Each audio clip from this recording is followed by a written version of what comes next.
Je voudrais du soleil vert, des dentelles et des théières, des photos de bord de mer, dans mon jardin d'hiver. Je voudrais de la lumière, comme en Nouvelle-Angleterre. Je veux changer d'atmosphère, dans mon jardin d'hiver.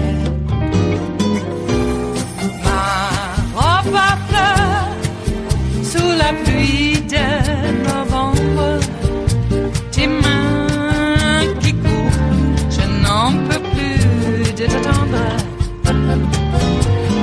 Les années passent, qu'il est loin, là je tombe. Nul ne peut nous entendre. Je voudrais du Fred Astaire, revoir un latte. President Donald Trump's trial began in earnest today, only the third such trial in history, and a tough time for Donald Trump, who now must wait through this trial to find out if he'll even get to stay in his job and finish his term. Those high stakes are the backdrop for what we're seeing right now. Democratic prosecutors from the House facing down Donald Trump's team in person for the first time ever. And right now, here on day one, there have already been shakeups and important developments, which we're going to run through in this highlight reel for you. The first big piece of news came as the draft rules were read aloud on the Senate floor. The world learning they'd actually been edited at the last minute by hand by Republican leader Mitch McConnell. Several Senate experts say the hasty edits are a sign McConnell partially backed down from some hardball rules he just put out late Monday night. And that broke his own promise when he said he was going to use only the 1999 rules from the Clinton impeachment trial. Fair is fair. The process was good enough for President Clinton, and basic fairness dictates it ought to be good enough for this president as well.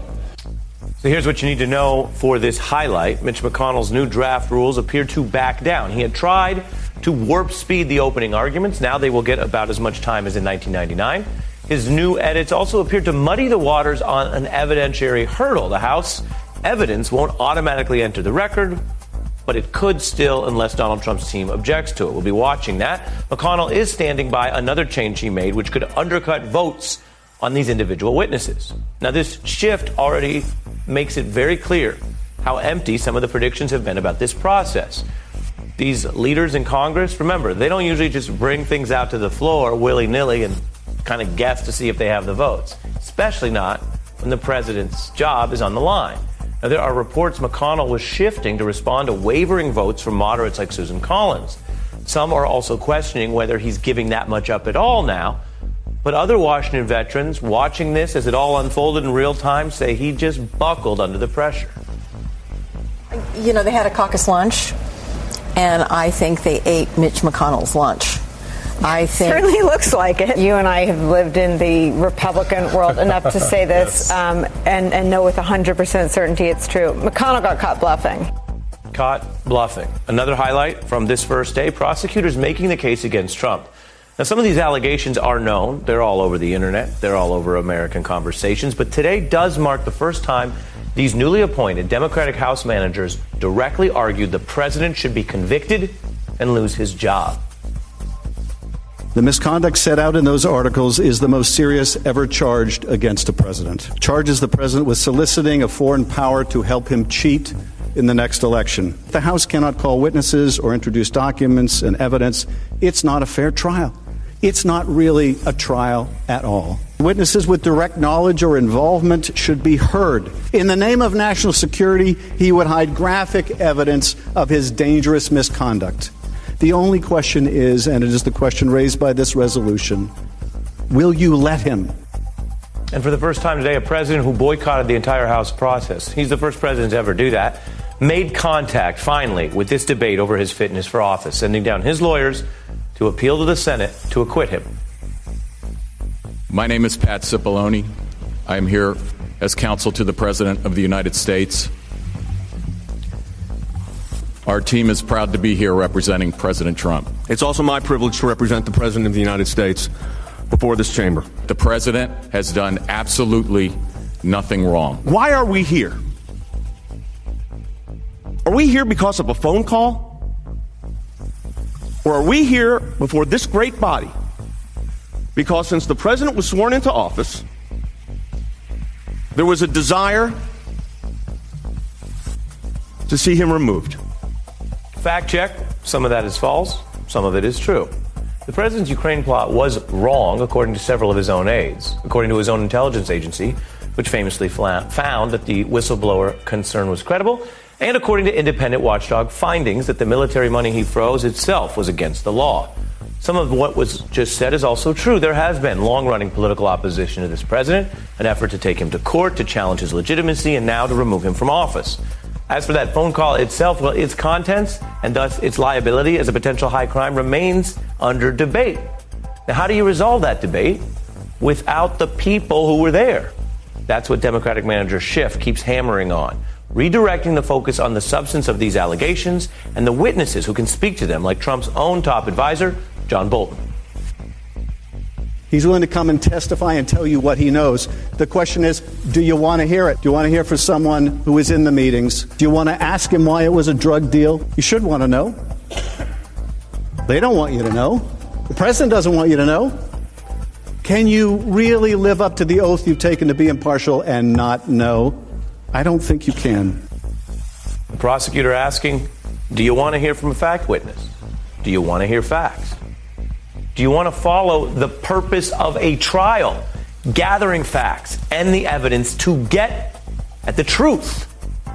The shorter version here is, do you want the truth? And can you handle it? That's the famous formation, of course, from the iconic courtroom drama, A Few Good Men. And that question really hung over this first day of the trial, with these first votes over rules to make it harder to, yes, get facts and get fact witnesses and get the truth, with Democrats pushing for broader rules and a separate effort to subpoena key evidence from the State Department. If there's no subpoenas and no evidence and then no witnesses, at some point the question could become, does this exercise cease to be a trial? The road ahead is unknown. Public pressure could change the answers. Just as many observers say McConnell had to change his answer while he cobbled together these votes on day one. And now, the larger question is, does the word trial still figure into what the Senate says it's actually doing? Hear ye, hear ye, hear ye. All persons are commanded to keep silent on pain of imprisonment while the Senate of the United States is sitting for the trial of the articles of impeachment exhibited by the House of Representatives against Donald John Trump, President of the United States. The president sitting for his trial. That's not something you hear every day, every year, every decade in American life. And on day one of this trial, Mitch McConnell, the person in charge of the Senate, found himself surprised. A reminder that nobody knows exactly how this will play out, not even the person running it. It is Wednesday, the 22nd of January of 2020, and you are in West Coast Cookbook and Speakeasy. I am your chef de cuisine, Justice Putnam, and our daily special is Smothered Benedict Wednesdays. Oh, you know, it is a really quite lovely egg dish with an equally lovely and very velvety hollandaise sauce. Not what you think it is. Do you think we're trying to rid ourselves of some meddlesome priests? Well, no, we're stuck with them, unfortunately.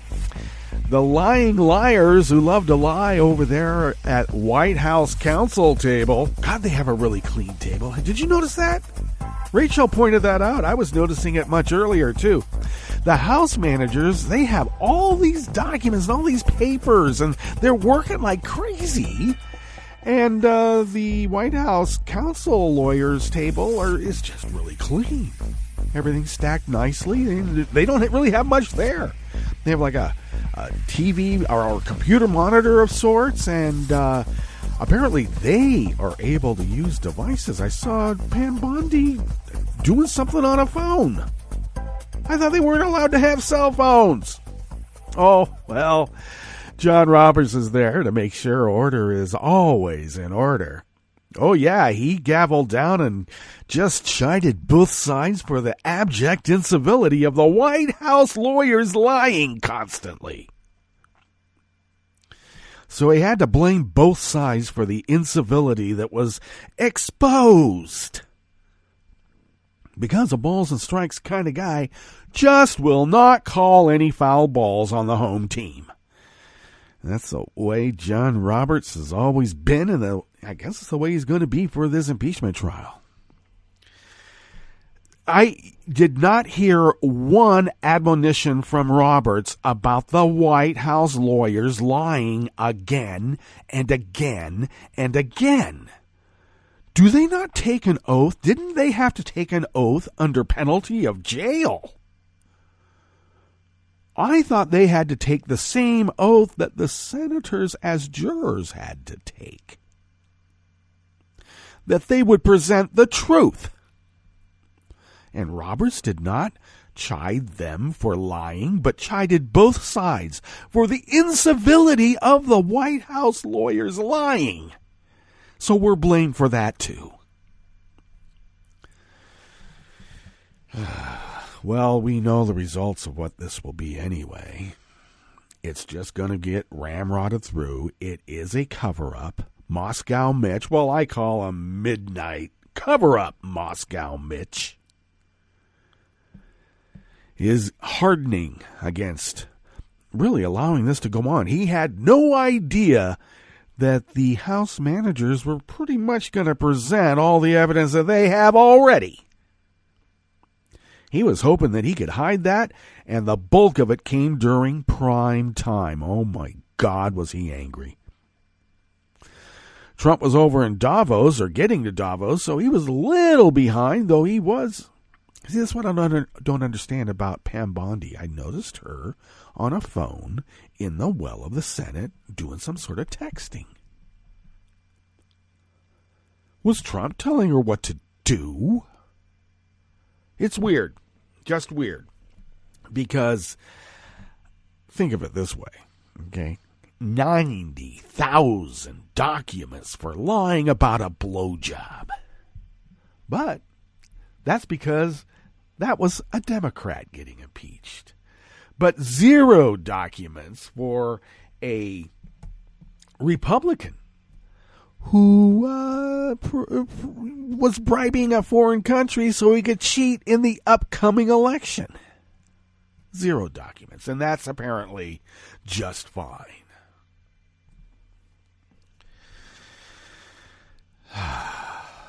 I'll tell you what's not fine about it. The American people see through the charade. They don't see it as both sides doing it. John Roberts. I was at the auto dealership yesterday for some scheduled maintenance. And this appointment was made before I realized that the impeachment debate would begin. Now, I've mentioned before how lily white the history of racism in this part of Oregon has been long-standing. It is not a liberal enclave by any means. So when I went to the dealership and I walked in to wait while they were maintaining the car, to my shock, the television was on. And at one point, there were about 20-some-odd people standing around the TV watching the debate on MSNBC. Now, let me reiterate. An auto dealership is not a bastion of liberal sentiment. Even for those bringing their autos in for scheduled maintenance. So the TV is on MSNBC. At one point, there were about 20-some-odd people watching the debate and people muttering about Mitch McConnell orchestrating a cover-up. I need not say how heartening that was, especially knowing how conservative, and I mean extremely conservative, area that Southern Oregon is. So I think maybe a worm has turned to use the jargon, the parlance of old. And he's not going to get away with it. Oh, yeah. This impeachment process is going to get ramrodded through. He's going to use it as a campaign point at his Nuremberg rallies. But we must remember, the toxic third of America has always existed. Now they have their guy. But it is still only a toxic third. We have to assure that our voting machines are not hacked too much, because you know they are hacked. So we have to be able to work around that. We have to mitigate that. And how do we mitigate that? By vast amounts of people voting. And you know what else is heartening? Democrats came out in a midterm and voted in vast numbers never seen before. And that is why we have an impeachment trial and a cover-up of Trump's crimes right now. At least we know, and we can show the rest of the electoral public what we have been, really aware of even before Donald Trump took office. Those of us who have watched this conspicuous consumption and the reverence that this, we used to call him yuppies back in the day, a derogatory term, because he was kind of a yuppie. But it was just this conspicuous consumption and not a care for the world, and the little people pay taxes. The rules don't apply to the rarefied climes that this fellow moved about in, and it offended us. And he was glorified because he was a buffoon. You know who else was a buffoon back in the day? Glorified? Was able to rise to power? Yeah. The jutting jaw Benito. Balcony Benito. Well, Trump is over in Davos telling lies, and I have to say, telling the truth, too. He let out another, he always divulges the quiet part. He is happy with the way the impeachment trial is going and what White House counsel has been able to achieve, which is basically just yelling and lying. But he let out the quiet part. What is the quiet part? He says the Democrats, House managers don't have anything. I am holding the materials. They don't have the materials. Of course, if they had the materials, House managers being they, the tables would be turned on the fellow. He just admitted to obstructing Congress again, but apparently that's not a crime, according to an OLC memo that apparently determines the constitutionality of our laws now, not the Supreme Court. And Chief Justice John Roberts, the balls and strikes guy, just let it go by.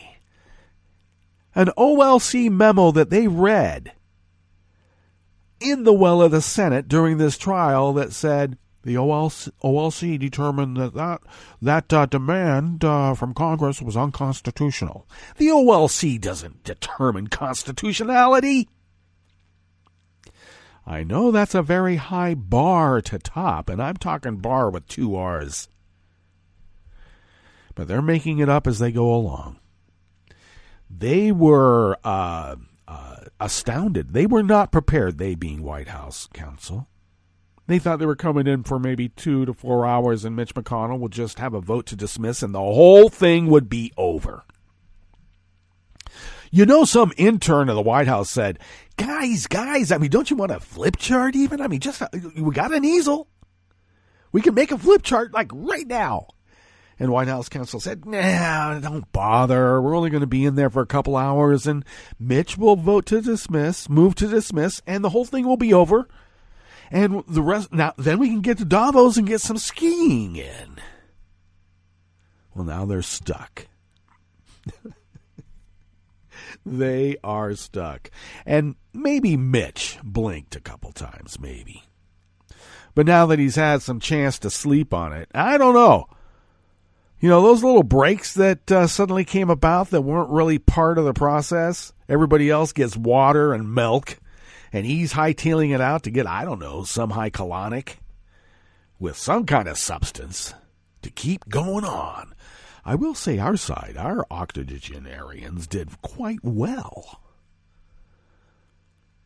Dianne Feinstein, I mean, she's in her 80s. I mean, she was alert as all get out, right up there to the end. I saw her sort of yawn a little bit, give a little stretch, but that was it. So, this will be going on again today. I have no idea what form it will take. But we came prepared. We know what Moscow Mitch does in the graveyard of the Senate. And if we're going to be sent to the graveyard, we might as well scream to high heaven while we're being dragged away.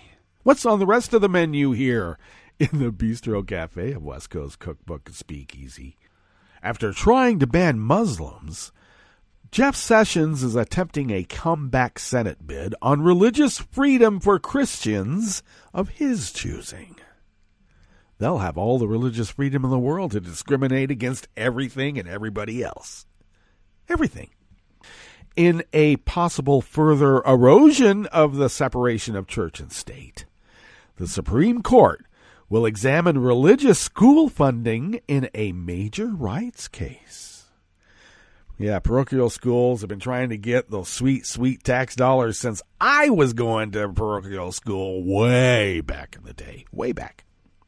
And Mick Mulvaney released a treasure trove of OMB documents 2 minutes before the court-ordered midnight deadline, because he's that kind of guy. You know, the Netroots Radio Style Manual doesn't refer to Mulvaney as Mick the Prick for nothing. After the break, we move to the chef's table where Russia gets a new government in what Putin calls a major renewal, and others call a naked grab to retain power. And Saudi Arabia welcomes an investigation into who or what was behind the hacking of Jeff Bezos' phone. But the Washington Post reporter most qualified was murdered and dismembered by the kingdom. All that and more on West Coast Cookbook and Speakeasy. Bon appetit.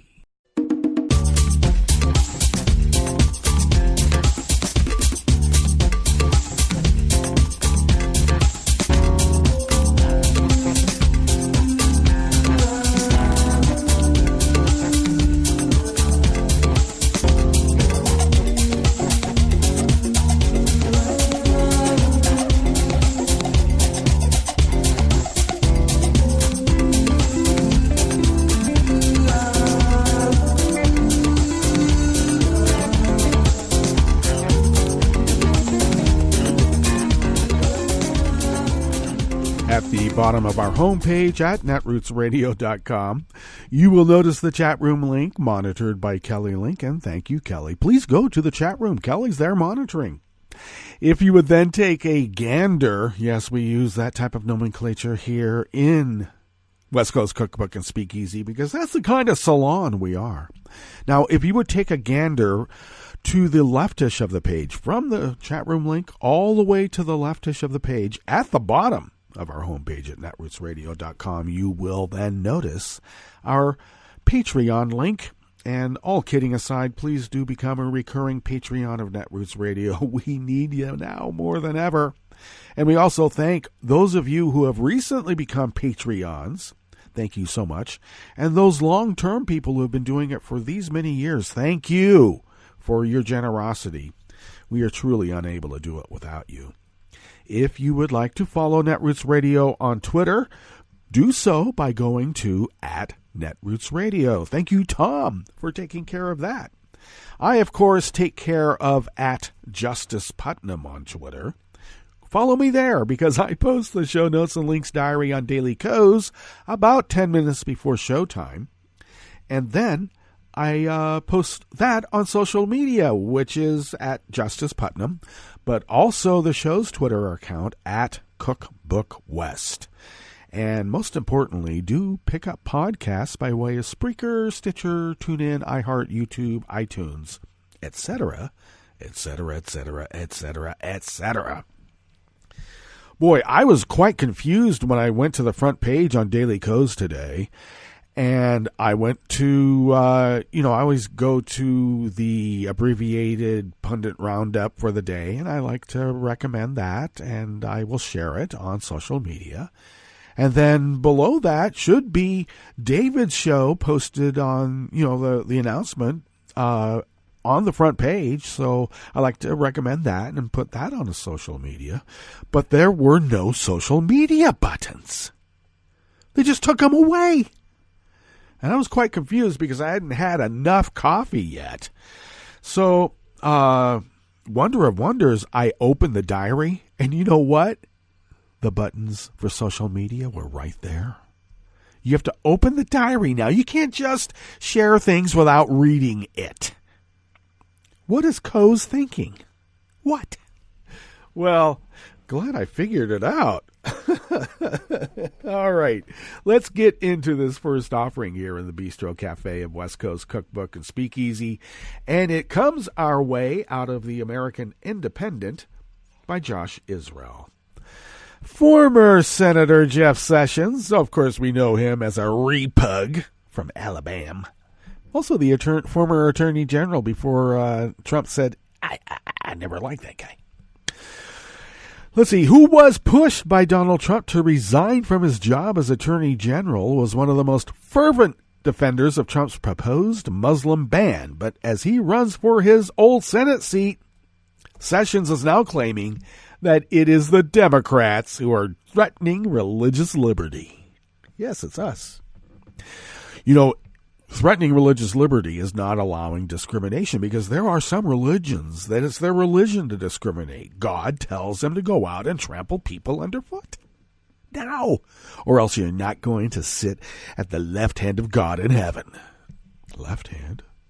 Sessions announced in November that despite Trump's harsh criticism, he is seeking the Republican nomination to challenge Alabama's Democratic Senator Doug Jones in 2020.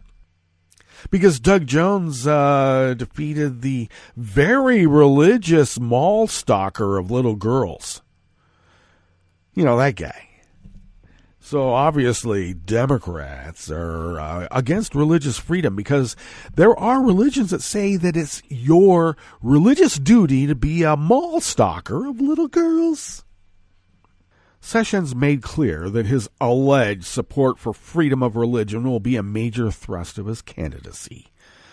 Sessions said that atheists and leftists were waging an unprecedented attack on religious freedom in the United States. Of course we are. In an interview with Breitbart, we have to be reminded, of course, that they are a right-wing site with ties to the white nationalist movement. Don't forget that. Sessions told Breitbart, these people contend that the state and government is trying to force religion down people's throats.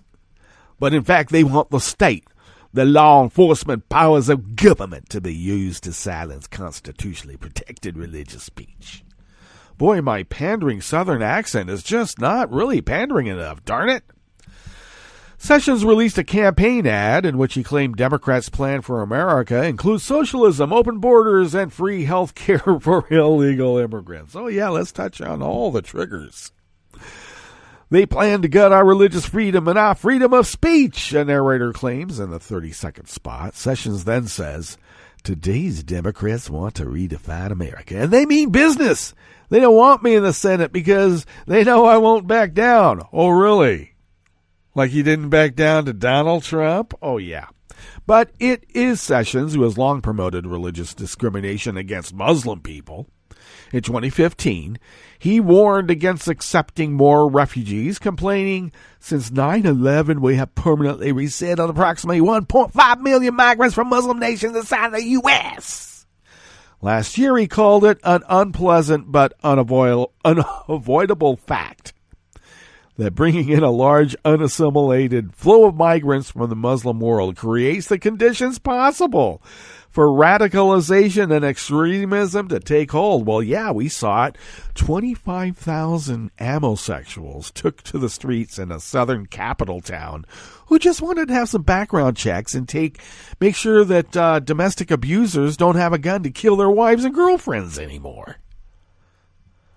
Okay? Let's be clear. If we had just kept all those Muslims out of here, we wouldn't have had the radicalization of all those homosexuals, now would we?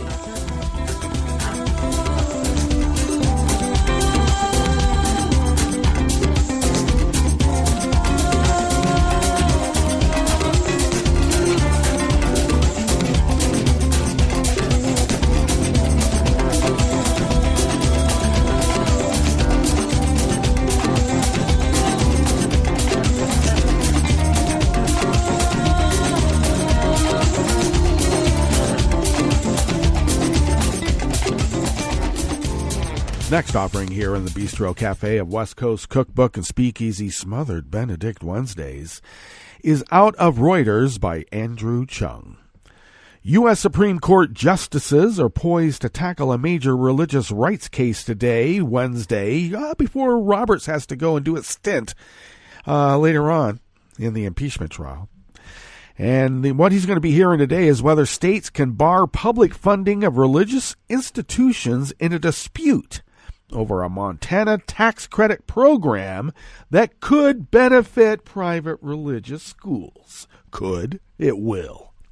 The justices will hear about an hour of arguments in an appeal by 3 parents of students who attend a Christian school in Kalispell, Montana.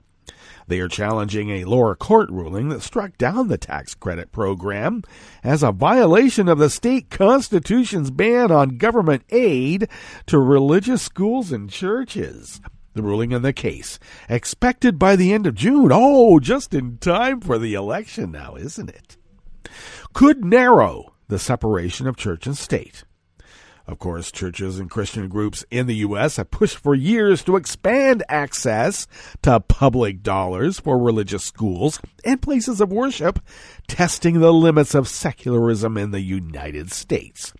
Much of the litigation has involved attempts to create vouchers or other subsidies for private religious schools in states like Montana, whose constitutions explicitly ban such funding.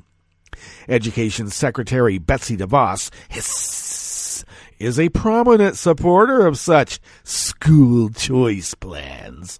The plaintiffs in the Montana case are backed by the Trump administration. Critics of the program have said they would siphon off scarce resources from public schools. These critics have said a ruling in favor of the plaintiffs would require taxpayers to underwrite religious institutions despite the Constitution's prohibition on government establishment of religion.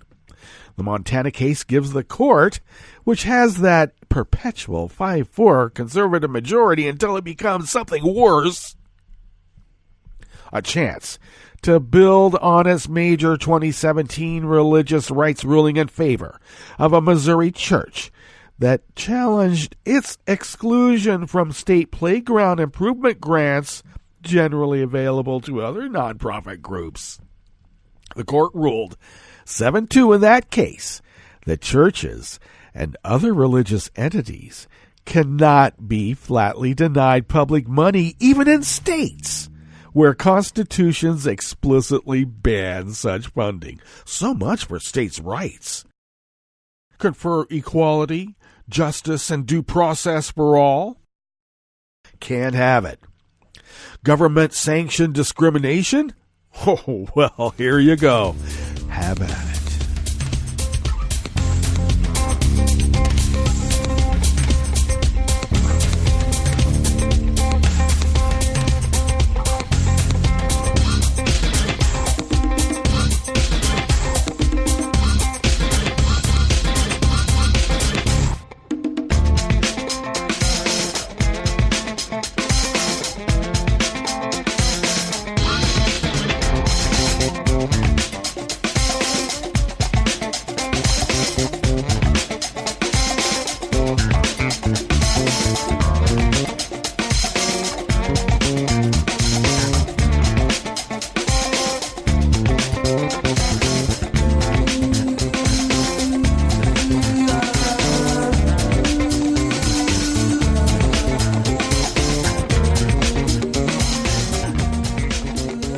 Bob Brigham of Raw Story brings us this final offering here in the Bistro Cafe of West Coast Cookbook and Speakeasy. Office of Management and Budget Director Mick the Prick Mulvaney released a huge cache of documents last night, minutes before the midnight deadline. The documents were released to the ethics group American Oversight, which had pursued a Freedom of Information Act lawsuit against the department. 2 minutes before midnight, OMB released 192 pages of Ukraine-related records, including emails that have not been previously released, American Oversight announced. The files released tonight include emails sent by OMB Acting Director Russell Vought and Associate Director of National Security Michael Duffy, two key players in the withholding of Ukraine aid, in on the morning of Trump's July 25th call with President Zelensky, the ethics group said. Okay, well, we better get on to our break, and I can't wait until American Oversight goes through those documents and starts telling us, hey, maybe we need to hear from Mick. But we won't be able to now, will we? All right, let's get to our break, and when we get back from that break, we are going to go through weather from around the world, and we will finish up with the stories that we have curated for you today. You are listening to West Coast Cookbook and Speakeasy, and we will be right back. You are listening to netrootsradio.com. Please hang up and try again.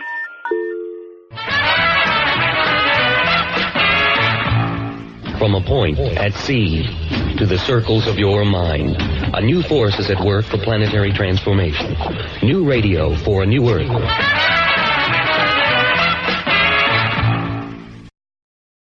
This is Take Two Movie Review. I'm Mike Friend. This week, not so fast.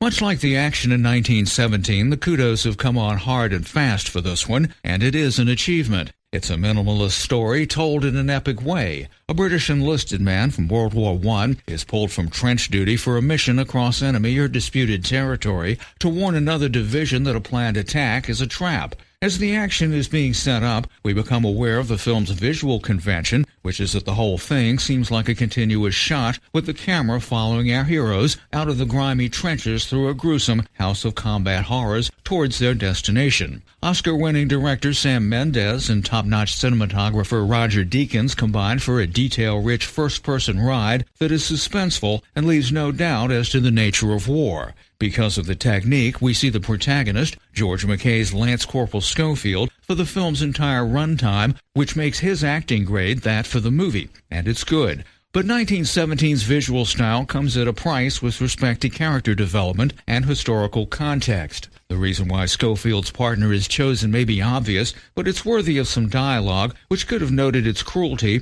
and maybe worked in the morale issues amongst British troops at that point in the war. And we find out little of the characters' inner or family lives, and no effort is made to contextualize the overall struggle in the light of nationalism. War may be hell, and it's presented so here, but this war featured no moral imperative. Unquestioning patriotism, which has its fans in high places today, fills the void, and this movie leaves it unquestioned. See 1917, but then go home and watch All Quiet on the Western Front. This has been Take Two Movie Review. I'm Mike Friend. Catch up with us at Take2MovieReview.com and feed us back on our page on YouTube.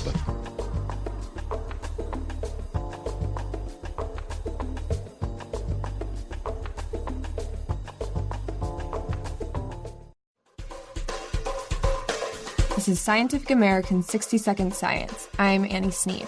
The first plants to come up with ways to live on land accomplished that feat some 580 million years ago. But how did they make the jump from water to terra firma? It looks like they might have had help from bacteria. To better understand the evolution of land plants, researchers looked at the DNA of two species of algae. Why algae? Well, because land plants evolved from this green goo. For their study, the team focused on a group of algae known to be the closest living relatives of land plants. The scientists compared the genomes of the two algae species to both land plants and other types of algae. The goal? To locate any important genetic similarities. And the researchers actually discovered some significant matches between the algae species and land plants. For example, a gene family called GRAS, G-R-A-S. And we were curious where that particular family came from because it had already been studied before and was known to be important in handling desiccation or dry conditions. Gain Wong, a professor in biological sciences at the University of Alberta in Edmonton, and one of the study leaders. And so when we looked across, we searched for similar genes in all species, every known species that's ever been sequenced. And the only place that they were found beyond algae and land plants was bacteria, and in particular, soil bacteria. And so that's one of the key points to suggest that it was transferred from bacteria. The study was published in the journal Cell. The thinking is that hundreds of millions of years ago, certain algae lived in freshwater that occasionally dried up. The algae then found a new home in mud, which was also home to soil bacteria. And some of the bacterial DNA found its way into the algae, where it took up residence in the algal genome. In this way, the transfer of genes like GRAS, which helps in handling dry conditions, probably played a critical role in allowing plants to survive on land. So unless the only plants you eat are seaweed, you can thank bacteria for giving plants a foothold on the earth. Thanks for listening. For Scientific American's 60-Second Science, I'm Annie Sneed. Hi, I'm Tom Hartman, and since you're listening to netrootsradio.com, show your progressive side and go to the donate button on the bottom of the homepage. It's progressives like you who power Netroots Radio and keep the progressive message beaming everywhere 24 hours a day. Just go to our donate button at the bottom of netrootsradio.com. Thank you for keeping progressive radio at full power.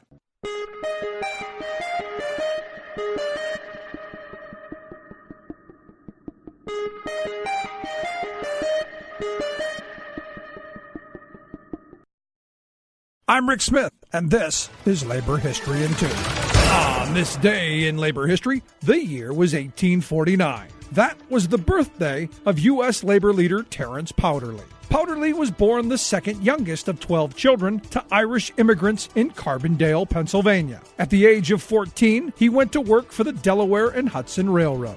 In 1871, he joined the International Union of Machinists and Blacksmiths. Also involved in local politics, he was elected mayor of Scranton, Pennsylvania 7 years later. Powderly is most well known for his leadership of the Knights of Labor. The Knights of Labor were a new kind of U.S. labor union in the late 1880s. They invited workers to join regardless of their trade or skill. They helped to lead the fight for the 8-hour day. In his autobiography, Powderly described why he was so committed to the labor movement, writing, 5 men in the country controlled the chief interests of 500,000 working men, and can at any moment take the means of livelihood from 2.5 million souls. The goal of the Knights of Labor was to give voice to those 500,000 souls. By 1879, Powderly rose to become the Grand Master Workman, the highest leader of the Knights. Powderly was weary of strikes as a tactic for labor. Yet, despite these personal qualms, the Knights led several successful strikes under his leadership, including one against railroad tycoon Jay Gould. The Knights grew to represent 700,000 workers across the nation. But then, the Haymarket tragedy occurred when a bomb was thrown by an unknown assailant at a workers' rally in Chicago in 1886. In the aftermath of Haymarket, there was a national backlash against labor unions. The Knights bore the brunt as membership dropped by nearly 90%. Like what you hear? Check out more at laborhistoryin2.com.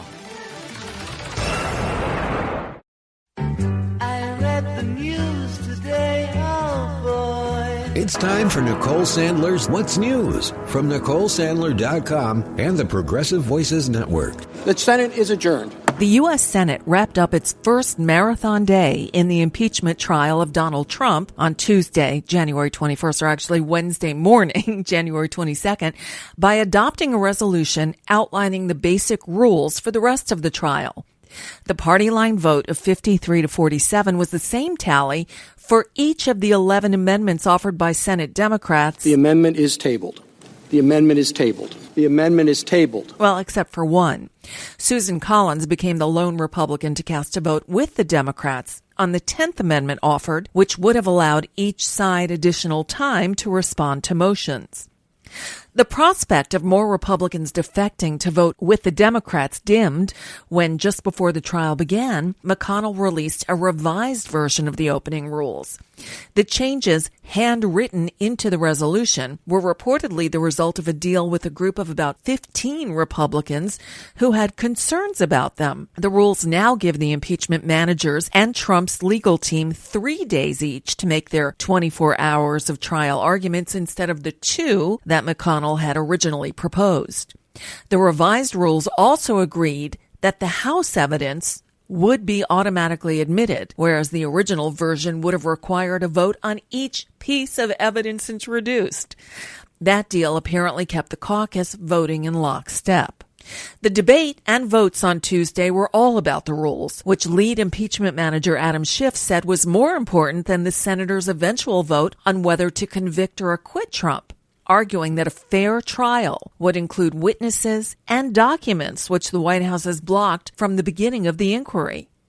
Adam Schiff opened for the prosecution, saying McConnell's resolution required the House to prove its case without witnesses, without documents, calling it a, quote, trial first, then evidence approach. The trial should be fair to the House, which has been wrongly deprived of evidence by a president who wishes to conceal it.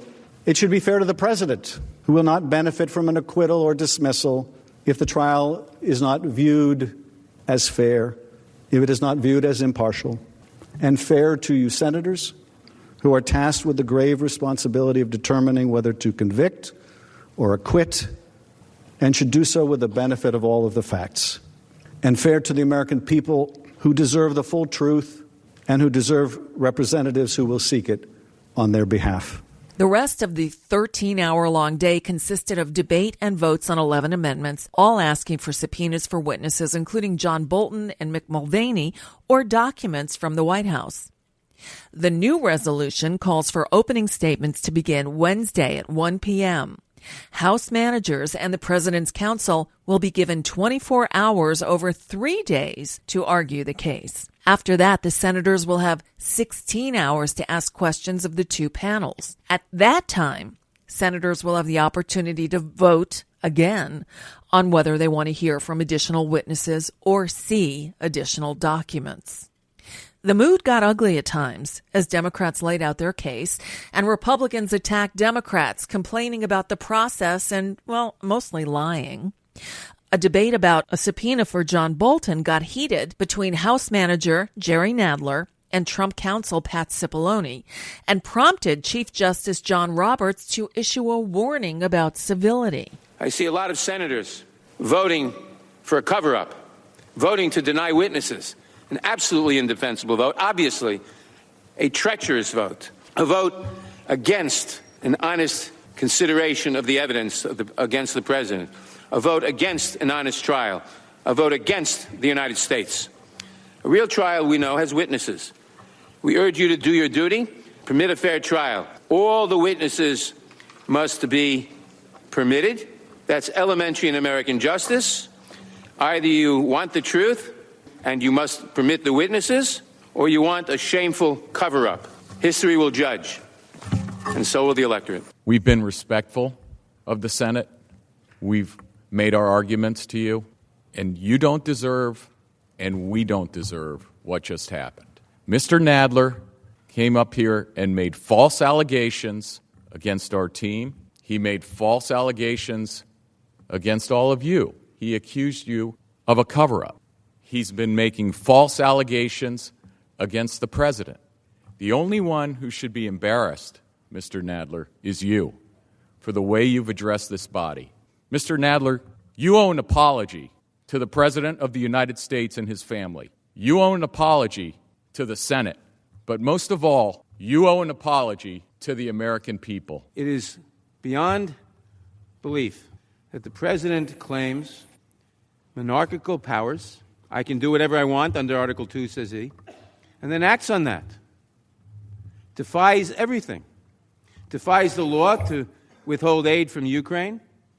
defies the law in a dozen different directions all the time, and lies about it all the time, and says to Mr. Cipollone here to lie about it.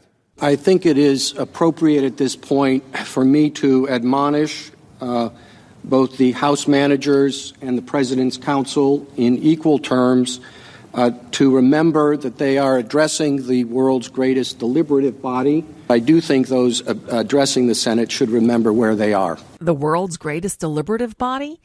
That may have been true a generation or two ago, but I don't think anyone can say that today. Anyway, Roberts didn't butt in when Schiff called out Cipollone for blatantly lying about the House impeachment inquiry process. Not even Mr. Schiff's Republican colleagues were allowed into the SCIF. Information was selectively leaked out. Witnesses were threatened. Good public servants were told that they would be held in contempt. The president was not allowed to call witnesses. By the way, there's still evidence in the SCIF that we haven't been allowed to see. I wonder why. Take it away, Chairman Schiff. Now, I'm not going to suggest to you that Mr. Cipollone would deliberately make a false statement. I will leave it to Mr. Cipollone to make those allegations against others. But I will tell you this, he's mistaken. He's mistaken. Every Republican on the 3 investigative committees was allowed to participate in the depositions. And more than that, they got the same time we did. You show me another presidential impeachment that had that kind of access for the opposite party. Now, there were depositions in the Clinton impeachment. There were depositions in the Nixon impeachment. So what they would say is some secret process. Well, they were the same private depositions in these other impeachments as well. He's not mistaken. He's lying. And that's just a bit of what's news for now. I'm Nicole Sandler. We'll continue to cover the important details of the Senate impeachment trial of Donald J. Trump. We'll update you here on what's news and on the Nicole Sandler Show, heard at 5 p.m. Eastern here on the Progressive Voices Network.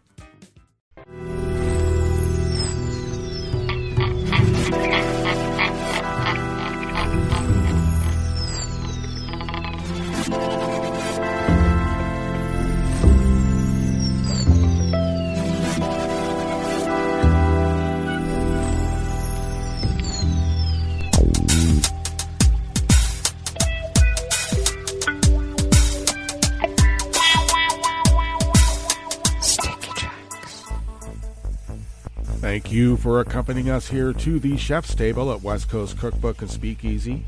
Smothered Benedict Wednesdays. We always begin weather from around the world along the banks of the Rogue River and the Rogue River Valley of Southern Oregon on the west coast of the continental United States of America, where it is currently 42 degrees Fahrenheit, expected a high of only about 48. Rain showers this morning with overcast skies during the afternoon hours. A high of around, maybe 48. Winds light and variable. And we should be getting, just a tad under a quarter inch of rain today and tonight. And then tomorrow we're expected, maybe to get another quarter of an inch, where we'll be cloudy in the morning and then off and on rain showers during the afternoon. Winds are currently light and variable. They will pick up tonight out of the southeast at 5 to 10 miles per hour, continuing that clip throughout the day tomorrow. Air pollen is rated at none. The air quality index is good at 19 parts per million, and the daytime UV index is low at 1. Barometric pressure locally is holding steady at 30.16 inches. Visibility is down to 5 miles, and relative humidity is at 95%. Weather from around the world is brought to you by people's personal weather stations that they purchased. These people planted these purchased personal weather stations somewhere on their property, and these people positively live around the world. Alrighty, London is 45 and cloudy. Paris is 37 and sunny. Rome is 59 and sunny. Kyiv is 36 with a light snow. Kabul is 24 with that smoke. Hong Kong is 67 and fair. Tokyo is 42 and mostly cloudy. Sydney, Australia is 73 and clear. San Francisco, California is 50 degrees and cloudy. And New York is 31 degrees Fahrenheit and sunny. and that is weather from around the world. Brought to you by people's personal weather stations that they purchased. These people planted these purchased personal weather stations somewhere on their property, and these people positively live around the world.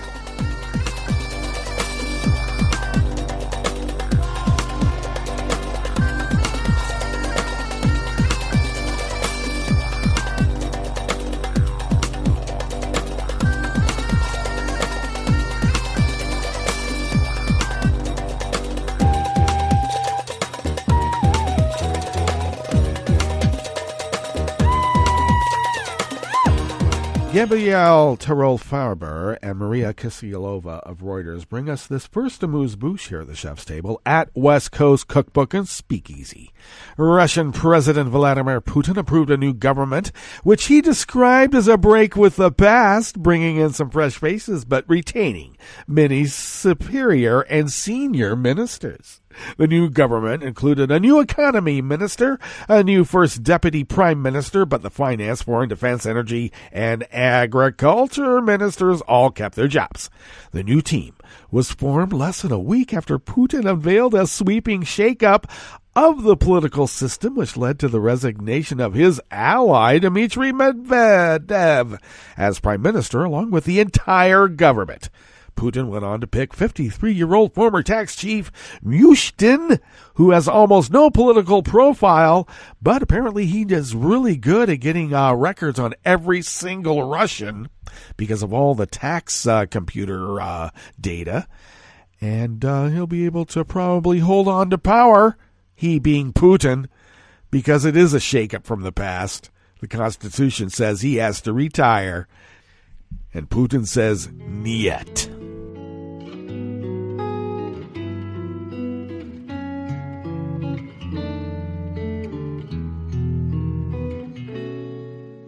Je te donne ce mon amour pour la vie entière. La promesse de me trouver à tes genoux. Aussitôt que tu m'appelles, rester toujours fidèle. C'est tout, c'est tout. Je te donne tous mes printemps, mes étés de mer. Mes automnes, quand les feuilles tombent partout. Si ce n'est pas une bonne affaire, je te donne tous mes hivers, c'est tout. Joseph Mann and Hashem Abdul Kalak of Reuters bring us this final amuse-bouche here at the Chef's Table at West Coast Cookbook and Speakeasy. Saudi Crown Prince Mohammed bin Salman may have been involved in a plot to hack the phone of Amazon's billionaire boss Jeff Bezos, United Nations experts said. The UN Special Rapporteurs Agnes Calamard and David Kay said they had information pointing to the possible involvement of the prince in the alleged 2018 cyber attack. Saudi officials have dismissed the allegations as absurd, and they have actually said, hey, we will welcome an investigation into who and what were hired to hack Bezos, the world's richest man's phone, with a WhatsApp app.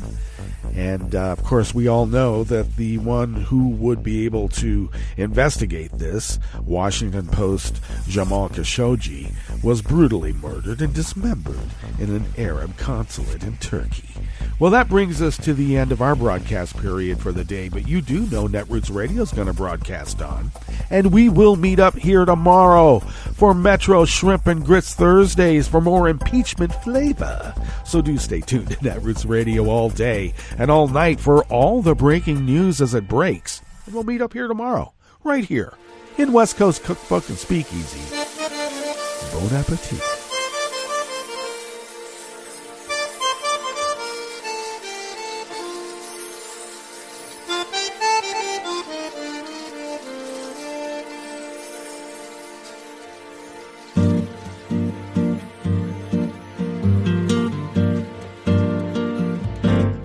Je voudrais du soleil vert, des dentelles et des théières, des photos de bord de mer, de mange mon jardin d'hiver.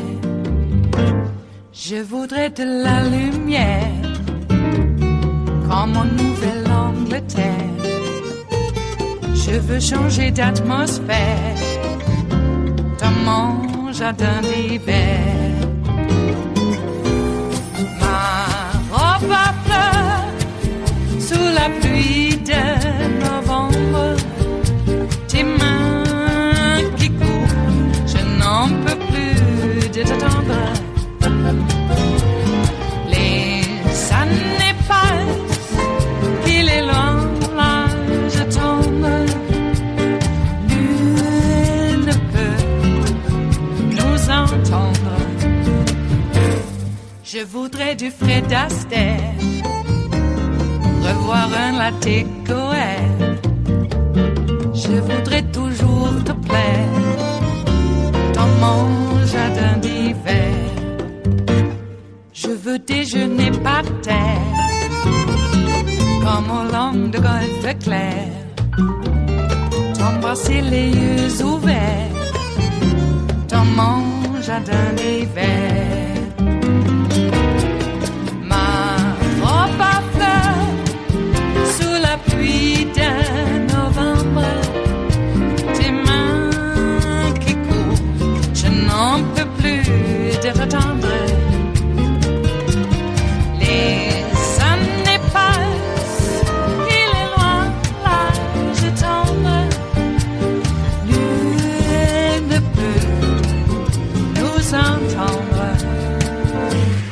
Ba-da-da-dum-di-da-dum, ba-da-da-dum-di-da-dum, ba-da-da-dum-di-da-dum, dans mon jardin d'hiver. Ba-da-da-dum-di-da-dum, ba-da-da-dum-di-da-dum, ba-da-da-dum-di-da-dum, dans mon jardin d'hiver. Dans mon jardin d'hiver, dans mon jardin d'hiver.